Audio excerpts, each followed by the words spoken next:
All right. Everybody's having such wonderful discussions, but I'm going to put an end to that.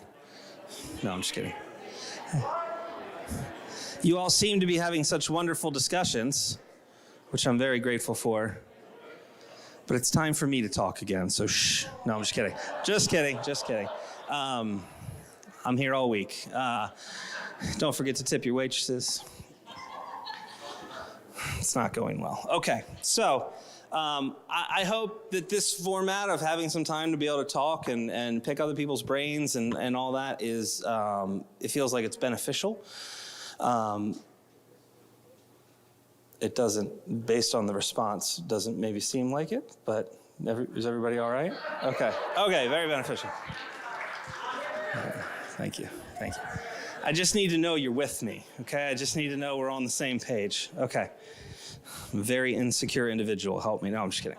Okay, so we got to talk a little bit about what community is. I want to talk this time a little more specifically about how we can really work to build it. And then you'll get a chance for more discussion. Yeah. You have a shadow, like a mask, across your face. You can't see if you're serious or not. Okay. Just assume I'm not. Just, yeah.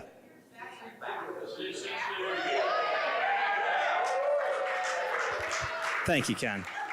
Ken's with me. We're on the same team here.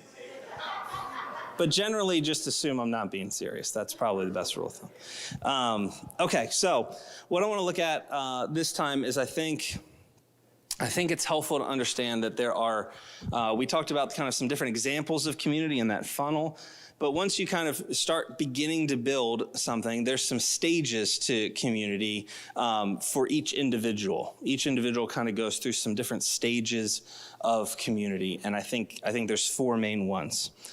I think almost everyone, when it comes to trying to start with community, starts at this first one of they're primarily concerned with getting themselves connected to other people. Their primary stage is to say, I need connection. And so they're joining a group because they're hoping that they're going to step in and other people are going to love them. Nothing inherently wrong with that. That's just where everybody tends to start. That's usually the initial point. Somebody new comes to your group. Generally speaking, there's a few people that, maybe they're seasoned believers. This is their first group at this church, but they're going to step in. They know what community's about. They've been there before. They might jump in a little later in these stages. But generally speaking, most people are starting with an initial desire that I need other people connected to me. Again, nothing inherently wrong with that. That's just where they are. But we want to press a little further into that. We want to press people a little further into community, which then helps them recognize that they have something to contribute towards others. We want them to then be concerned about how can I connect with other people, not just get other people to connect with me. So we want to help people take those steps. One of the things I think that group leaders are opportunity creators. I think that one of our primary jobs as a group leader is to create opportunities for people to step into being with Jesus more, becoming like Jesus more, doing what Jesus does more. I think that we create little opportunities along the way. One opportunity is you create a hospitable environment for people to be able to step into and feel welcome. That's an opportunity that you're creating for somebody to make a connection right away. And sometimes you're jammed into a space or a situation and you don't have many options. But if you have an option, think through, what would it feel like if this was my very first time stepping into this space? Does this feel welcoming, or are there barriers to me feeling like I can belong here? And so thinking through space, that creates an opportunity for somebody to begin to be able to get connected and have community built, right? You can create an opportunity in what you're choosing to talk about. That's an opportunity for people to be able to be with Jesus in a different way. You can create an opportunity by following through on your outreach project. I said it in the group leader interest meetings. I'll say it to all of you. Studies prove that groups that serve together stick together longer. Groups that go and share mission together, there's something about that process that binds a group together a little differently. Okay, so that's an opportunity. Follow through with your outreach project. That's not just for us as a church. Like, you're not doing that as a favor to us as the church.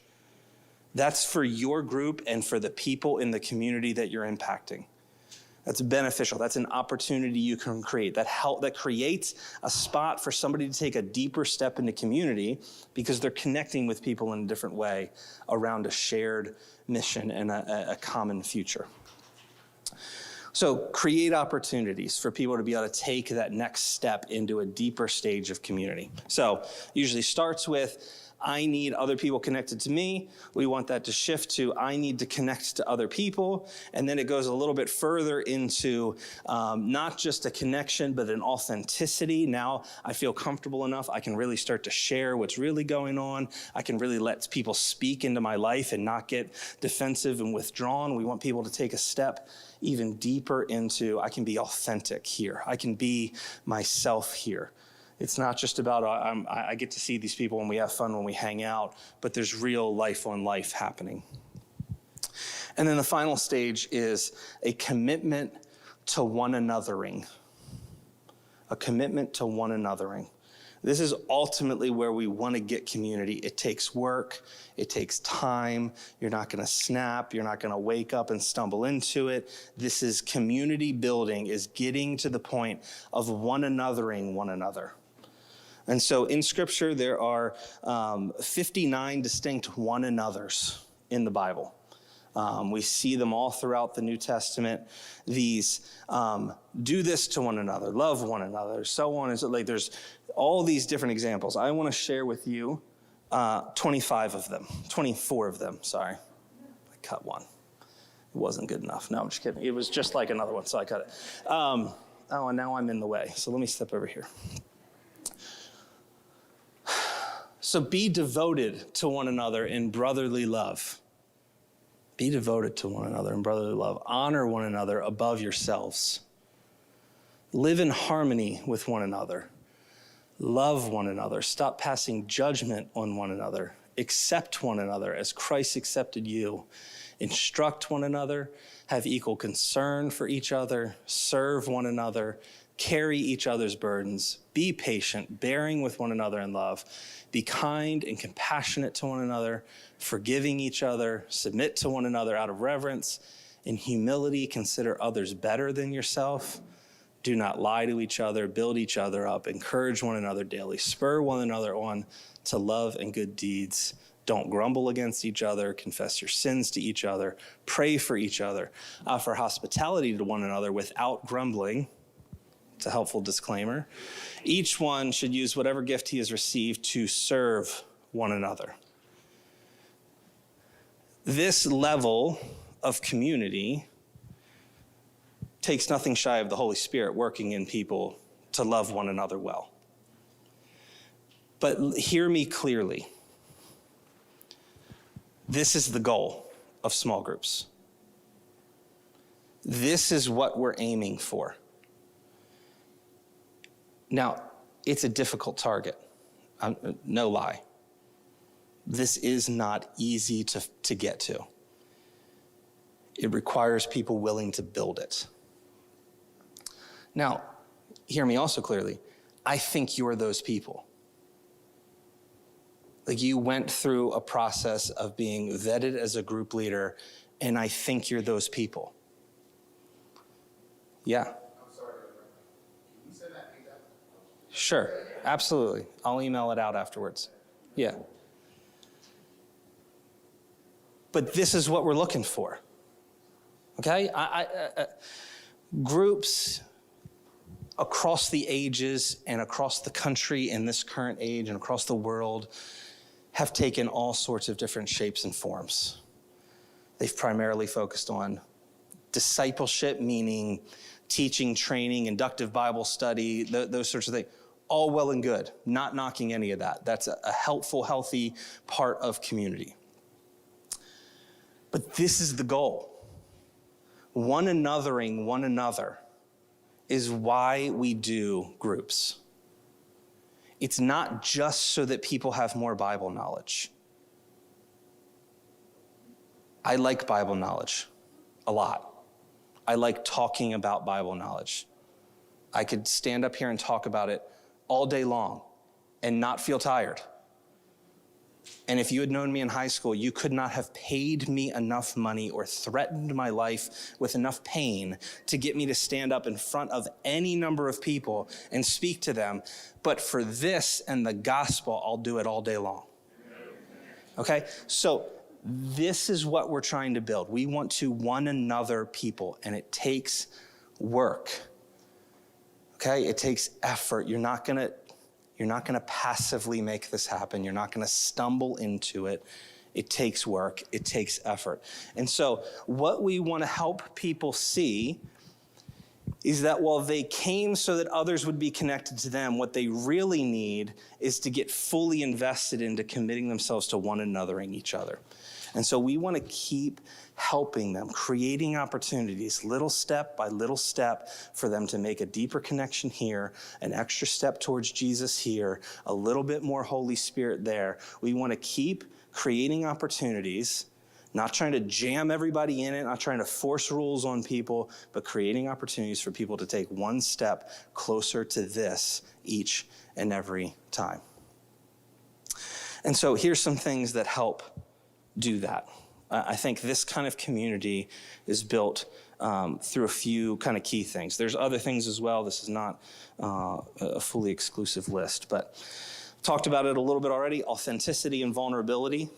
I mean, that's just, you don't get to this unless you're willing to be real with people. You don't get to this unless you're willing to help create a safe space for other people to be real as well. It takes commitment. Like, this takes a real commitment for the long haul. This is playing the long game. If I can just be honest, and I don't have a full plan to unveil or anything like that, but if I can just be real with it for a second. One of the things that we do here that I think gets in the way of this sometimes, that I'd love to be able to fix, is this semester-based system.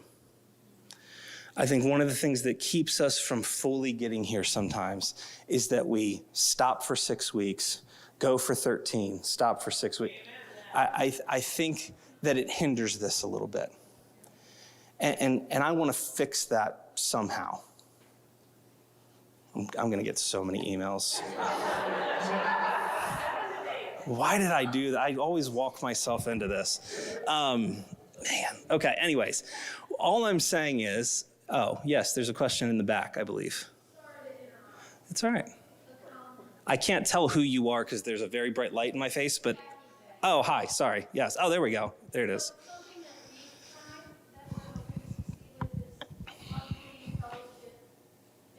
Mm-hmm. Okay, like in between semesters? Yeah, and I know there's several groups that don't really stop, and that's fine. I have no problem with that. But what I'd like to get to is that we have we're going to start building towards some things that maybe help address that issue. Because what we need more than a lot of things around here is deeper community, better community. We need more of this kind of thing. And so I want to help take us there. I want to help provide the right tools and the right systems that help facilitate that kind of thing more, because it requires commitment, and not just for 13 weeks. To really build this, it takes a longer term commitment. It's more of a long game than it is a short little burst. It takes a commitment to other people, to seeking the good for other people and not just for ourselves. It takes a commitment to one anothering. It's built from a commitment of shared experience. One of the ways this kind of thing happens is not just by sitting in a circle talking about the Bible, which, again, absolutely great, necessary, needed, but also getting outside of that circle and having shared experiences together, whether that's fun, getting outside, doing something fun together, whether that's putting yourselves in situations that require you to stretch a little bit and to grow. It's shared experiences of going through challenges together, sometimes going through pain together. Some of the tightest groups that I've ever encountered have been, that tightness and community has been born out of pain and loss in the midst of their group. Somebody's family member died, somebody's spouse died, they rallied around, and now they'll never leave one another's side. And so I'm not encouraging creating pain. I hope that was clear. What I'm saying is when you're committed to doing life together, when pain arises, you're there for one another. That's an opportunity to step into deeper community and one another. That you're there for one another. You celebrate with those who celebrate. You mourn with those who mourn. That there's a commitment to one another. A commitment that's willing to have crucial conversations sometimes. I mentioned this briefly before, but that when difficulty arises, we don't run away from it. We may seek counsel, we may seek help, we may not understand the best way to deal with it, so we draw in somebody else. But that you're willing to step in and have the necessary conversation with somebody because you love them enough to not let it get in the way of relationships. That you're willing to navigate difficulties together. So authenticity, vulnerability, a commitment to one another through anything that might arise. And that you have a common mission and a shared future. In studying some of this, these two things, a common mission and a shared future, are so crucial to building a healthy community culture they just popped up over and over and over again. Whether it's a corporate culture or a church culture or any kind of community on any level, any kind of team working together, realize your common mission and your shared future are absolutely essential to keeping it together. And so recognizing that we're all on the same team. We're all on the same team of worshiping King Jesus. We're all on the same team of reaching the lost and making disciples. We all have a shared mission of moving forward together to take the gospel to every corner of the earth, including every corner of Glen Burnie. And that we have a shared future. Here, I don't think we talk about this enough. We have a shared future. That in the midst of a world gone, whatever the heck it's gone,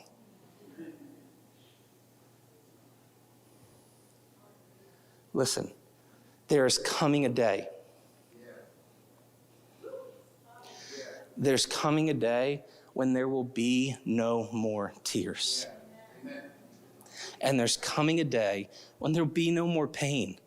And there's no more funerals. And there's no more loss, and there's no more hospital beds, and there's no more. That there's coming, that's our shared future, that Jesus is coming back. He's going to make all things right. He's going to purify everything that's wrong with everything, and he's going to build it all new again.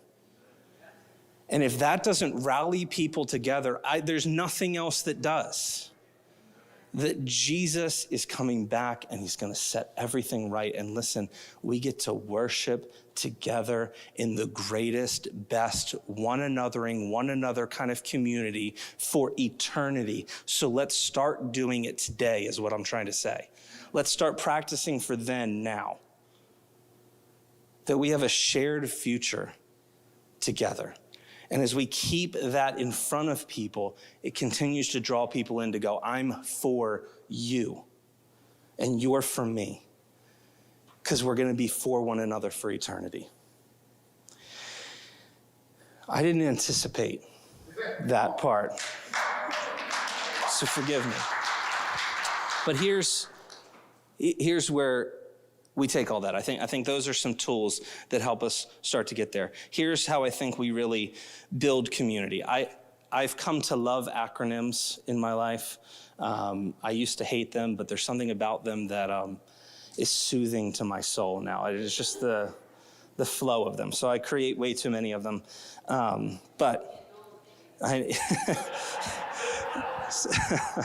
So here's an acronym for BUILD. To build community. I think the first thing is you have to begin. You just have to start wherever you are. Like wherever you are, you just have to begin building now. Okay, it's just a simple step of inviting somebody into a conversation, of kicking off your group night, getting to know people, and then grabbing somebody and say, hey, let's go to coffee. Let's talk about how we could, whatever. You're just taking a step, little steps at a time. You just have to start. You're not going to eat the whole elephant at one time. You have to take little bites, but you have to start taking little bites. The U is unite. To build community, we have to unite people around that common mission, that shared future. We have to unite people around Jesus and saying, hey, look, here's the vision. The vision is that we're one anothering one another. Let's work together to get to that point. You keep putting that vision in front of people like, hey, we want to get to this point. We want to get to where this is our reality. And so keep inviting people in. Unite people around that idea. The I is invite. We've talked about this a little bit already. There's no room for passivity. There's no room for just kind of sitting back. And I got in a conversation with one of the tables back there, and I just want to say this. I recognize there are certain group types, financial peace, like the financial group, things like that are a little bit different than maybe a community group that's happening at home.